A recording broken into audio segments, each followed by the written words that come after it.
నవమాసాలు మోసిన తల్లికి బ్రతుకంతా ధారపోసిన తండ్రికి మనమిచ్చే బహుమతి ఇదేనా? కడసారి చూపుకు కూడా నోచుకొని ఓ అభాగ్యుడైన తండ్రి దీనగాథ ఇది. హర్యానాలోని సోనిపట్లో జరిగిన ఈ ఘోరం చూస్తే ఏ కన్న తండ్రి కడుపైన రగిలిపోవాల్సిందే. ఒకప్పుడు వ్యాపారవేత్తగా ఎంతో మందికి నీడనందించిన ఒక వృద్ధుడు చివరికి అనాథల వృద్ధాశ్రమంలో కన్నుమూశాడు. ఆయనకు ఉన్నది ఒకరు కాదు, 3 కూతుళ్ళు.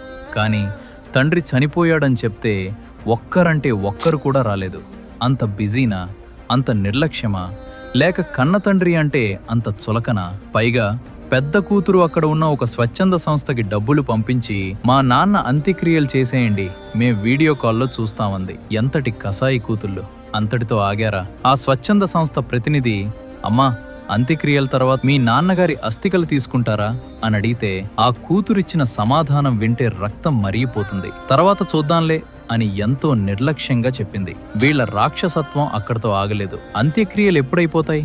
మీరు చెప్తే మేం భోజనం చేస్తాం అని అడిగారు. కన్న తండ్రి కాలిపోతుంటే వీళ్లకు ఆకలి వేస్తోందా?